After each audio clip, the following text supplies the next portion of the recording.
Γεια σας φίλοι μου.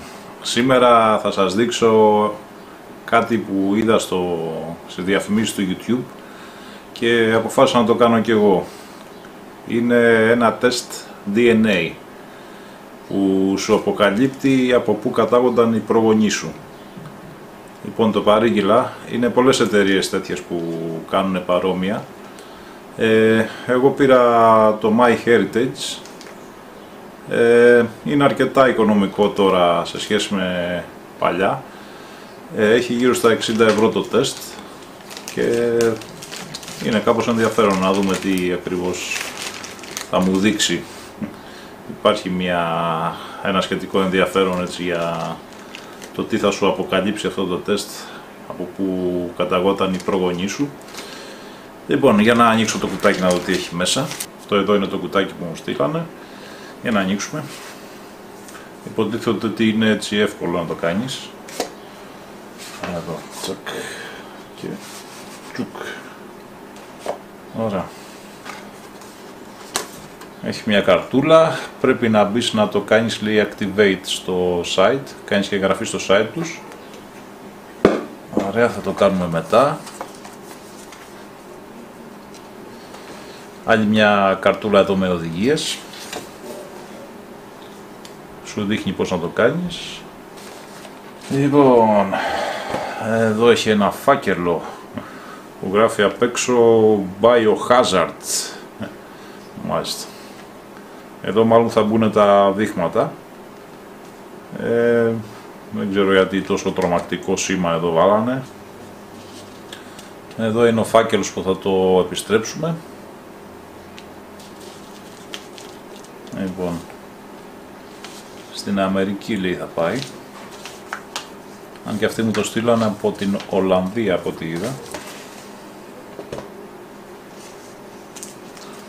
Εδώ είναι δύο μπατονέτες με βαμβάκι. Φαντάζομαι από εδώ θα πάρω το δείγμα. Και έχει και δύο φιαλίδια μέσα με υγρό. Ωραία, για πάμε να ξεκινήσουμε με την πρώτη μπατονέτα. Και το τοποθετείς, λέει, μέσα στο μάγουλο με κυκλικές κινήσεις για 1 λεπτό. Για να μετρήσω.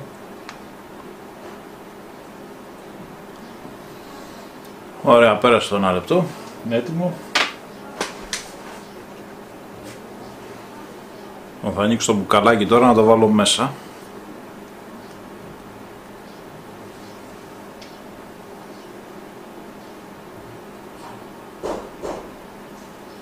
Εδώ έχει μια μαύρη γραμμούλα από το σπάς, υποτίθεται.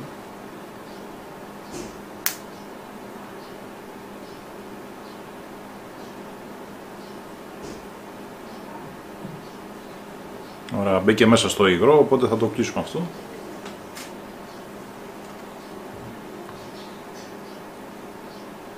Θα τα βάζουμε και τα δύο μέσα, λέει. Μίλω.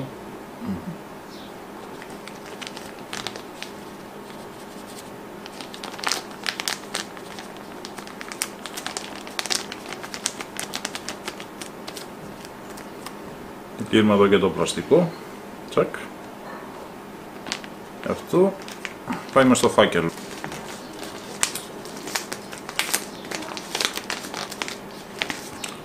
Ωραία, θα γράψω τα στοιχεία μου και θα το στείλω Αμερική τώρα. Θα βάλω για να γραμματώσουμε εδώ. Ας δούμε τώρα τα αποτελέσματα. Έχω μεγάλη αγωνία. 1, 2, 3, πάμε!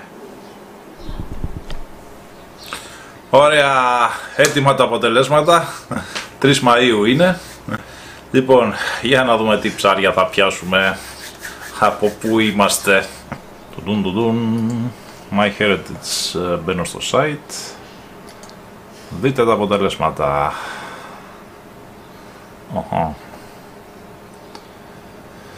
Γενική επισκόπηση, λέει, 54% Βαλκάνιος. Τι?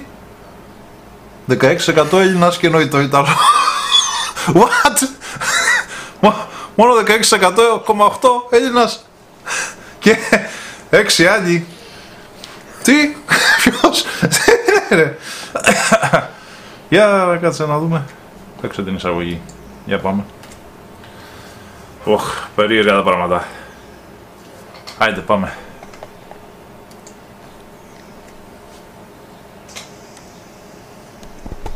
Ακούγεται και μουσική.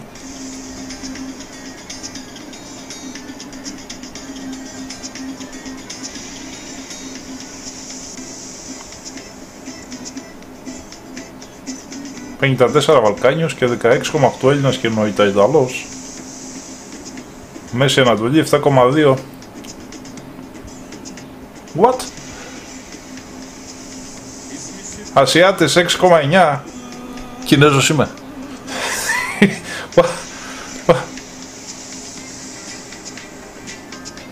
Αφρική, τι λέει εκεί πέρα. Ρωσία. What?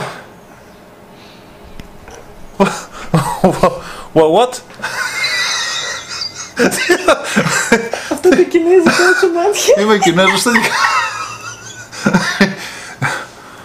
I'm Chinese. Γυλούσες. Πάλι γίνεται αυτό ρε. Μόνο 16% Έλληνας είπε. Θα το κάνω Chinese Orthodox Vlogger. Κάτσε να δούμε. Για να δούμε πλήρες εθνικές.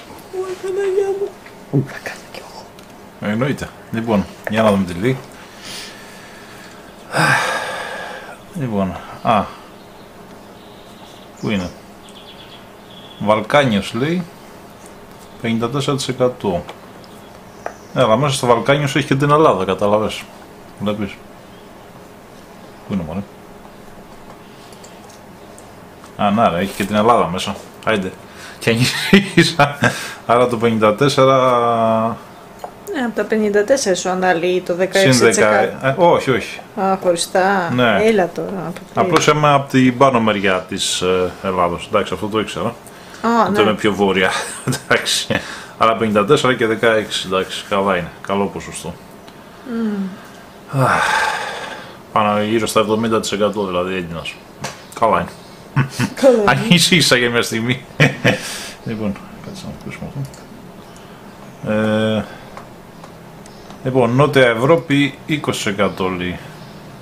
Πάλι μέσα είναι η Ελλάδα, σε αυτό το 20%. Και 3,5% Ιταλός. Άρα, εντάξει, είναι και μέσα και η μεγάλη Ελλάδα. Οπότε πάλι μέσα είμαι. Λοιπόν, για πάμε τώρα πιο κάτω. Ασκενάζι. Ασκενάζι 5,8%.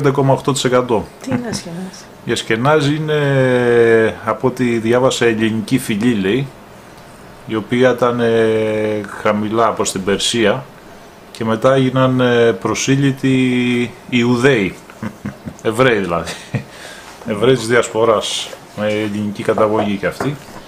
Μάλιστα. Λοιπόν, για πάμε και Μέση Ανατολή, 7,2.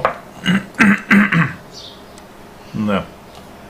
Πάλι κοντά Ελλάδα. Συρία, Κύπρος και Κρήτη είναι μέσα. Καλά, φτάνει μέχρι τη Σαουδική Αραβία εδώ κάτω, η Εμένη και τα λοιπά. Οπότε και αυτό μπορείς να πεις ότι... Κίνα πώς θα δούμε. Και αυτό μέσα στην Ελλάδα παίζει, εντάξει, Τουρκία και τα λοιπά, Συρία, όλα αυτά ήταν κάποτε Έλληνες, ναι, και Αίγυπτο, πολλοί Αιγυπτιώτες. Ήταν ο πρώην σου, πώς το λένε, στο στρατό του Αλέξανδρου μου φαίνεται και ναι, μπορεί, πολύ πιθανό. Λοιπόν, για να δούμε την Ασία τώρα, 6,9. Μεγάλο κοινό. Λοιπόν, 6,9 είναι αρκετό. Ναι, τι. Και πάλι πιάνει, κοίτα εδώ, και τα παράλια της Ελλάδας και Τουρκία, δηλαδή, και φτάνει μέχρι το Ιράν, ας πούμε, εντάξει. Όλα αυτά Μεγάλο Αλέξανδρος παίζει. Παίζει Μεγάλο Αλέξανδρος. Απλώς με το Μεγάλο Αλέξανδρος πάνω από 2.000 χρόνια. Ναι. 2.300. Καλά, οι απόγονοι όμως, εντάξει. Απόγονοι, ναι. Εδώ σου λέει 1.000 χρόνια, έτσι. Και Αφρική, 5,5. Βόρεια Αφρική. Εντάξει, γύρω από την Ελλάδα. Ναι, εδώ πάλι η Αίγυπτος παίζει. Δεν είναι κάτι τρομερό. Ναι. Και Δυτική Αφρική. Αυτό, ναι. Λίγο περίεργο, δεν είναι. 0,8. Ένας κάποιος, ένας. Είχε πάει κανένας παππούς στην Ιγυρία για εξερεύνηση. Όχι παππούς. Προ παππούς. Ναι. Ναι.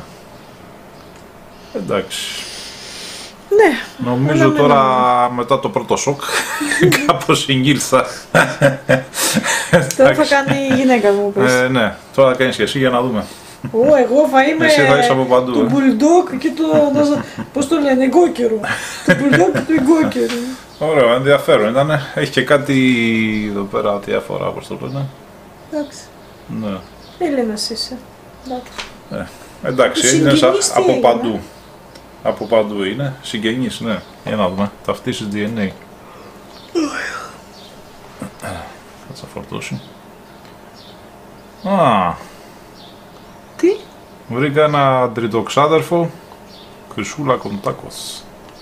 Κοντάκο. Πού είναι αυτή? Καναδάς. Τι λες, Ένας Γκεζίμ Χόσα Χόχα. Αλβανία. Αλβανία. Ο Κάιτον Καμπαλέρο. Από Γερμανία. Κάι τριτοπεντοψάδερφος. Αυτή τι είναι? Κίλα Λενόρε Ρούμπι. Ρούμπι. Τι το έχω τελειώσει. Παπαγιέτ με το Παναγιώτη. Με το Παναγιώτη ξαδέρφια. Αυτή από Καναδά. Παναγιώτη, άμα έχεις κανένα συγγενή από Καναδά, γράψε από κάτω. Μιχαήλ Κορντάρο. Κορντάρο, αυτός δεν γράφει από πού είναι, τέλος πάντων. Κάλιο Βίζα. Να έχει σχέση με τη Βίζα, την κάρτα. Ναι, καλά. Οικονομήσουμε. Πέτρα. Πέτρα Μαντάους. Ωραία. Αντωνία Πέτροβα. Βουλγαρία προφανώς. Βουλγαρία, λες. Α, να και ένας Σέρβο. Όχι, Αυστρία. Ντεβίντ Ντομπριβόσεβιτς. Ναι, αυτός είναι... πρέπει να είναι Σέρβος. Από το επώνυμο. Ναι, ναι. Αυστρία πρέπει να μένει. Ναι, καλά, έχει 72 σελίδες. Τώρα σιγά μην κάθομαι στους δόλους. Εντάξει, πήραμε το μήνυμα. Λοιπόν, σειρά μου τώρα, θα κάνω και εγώ. Οκ. Λοιπόν, αυτά ήταν ενδιαφέροντα τα αποτελέσματα. Παθαίνεις ένα σοκ στην αρχή, αλλά μετά, αν το δεις καλύτερα, νομίζω εντάξει, κάπως λογικά εμφανίζονται.